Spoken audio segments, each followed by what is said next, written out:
एक गाय चुपचाप घास चरने के लिए एक जंगल में चली गई। शाम ढलने के करीब थी। उसने देखा कि एक बाघ उसकी तरफ दबे पांव बढ़ रहा है। वह घबरा गई और डर के मारे इधर उधर भागने लगी। वह बाघ भी उस गाय का शिकार करने के पूरे मूड में था, तो उस गाय के पीछे दौड़ने लगा। दौड़ते दौड़ते गाय को सामने एक बड़ा तालाब दिखाई दिया। घबराई हुई गाय बिना कुछ सोचे समझे उस तालाब के अंदर घुस गई। बाघ को उस समय केवल वह गाय ही दिख रही थी, तो बाघ भी उसका पीछा करते हुए तालाब के अंदर घुस गया।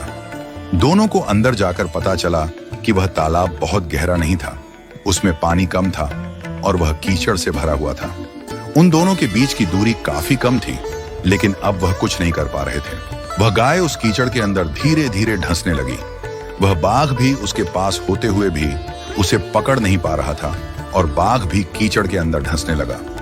दोनों कीचड़ के अंदर धंसने की वजह से एक दूसरे के करीब आते जा रहे थे।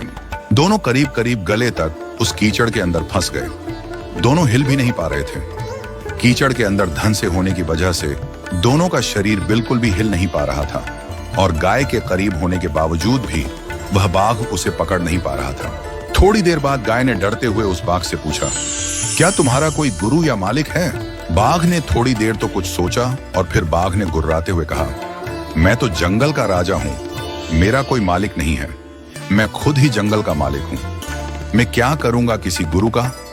सब मेरे से डरते हैं, तो मुझे किसी मालिक और गुरु की कोई जरूरत नहीं। गाय ने कहा, लेकिन तुम्हारे उस शक्ति का यहाँ पर क्या उपयोग है? तुम तो बुरी तरह फंसे पड़े हो और इतने शक्तिशाली होने के बाद भी तुम अपने आप को हिला भी नहीं पा रहे हो। उस बाघ ने कहा, तुम भी तो फंस गई हो और मरने के करीब हो। तुम्हारी भी तो हालत मेरे जैसी है, तो तुम इतना उपदेश क्यों दे रही हो? गाय ने मुस्कुराते हुए कहा, बिल्कुल नहीं। मेरा तुम्हारे जैसा हाल जरूर है, लेकिन मेरा मालिक जब शाम को घर आएगा और मुझे वहां पर नहीं पाएगा, तो वह ढूंढते हुए यहाँ जरूर आएगा और मुझे इस कीचड़ से निकालकर अपने घर ले जाएगा। तुम्हें कौन ले जाएगा? थोड़ी ही देर में सच में ही गाय का मालिक वहां पर आया और गाय को कीचड़ से निकालकर अपने घर ले गया। जाते समय गाय और उसका मालिक दोनों एक दूसरे की तरफ कृतज्ञता पूर्वक देख रहे थे। वे चाहते हुए भी उस बाघ को कीचड़ से नहीं निकाल सकते थे, क्योंकि उनकी जान के लिए वह खतरा था और बाहर निकलते ही बाघ दोनों को खा जाता। गाय बिल्कुल हमारे समर्पित हृदय के जैसी है। बाघ हमारे अंदर का अहंकारी मन है और गाय का मालिक सद्गुरु का प्रतीक है और कीचड़ ये मायावी संसार है जिसमें हम सब रहते हैं।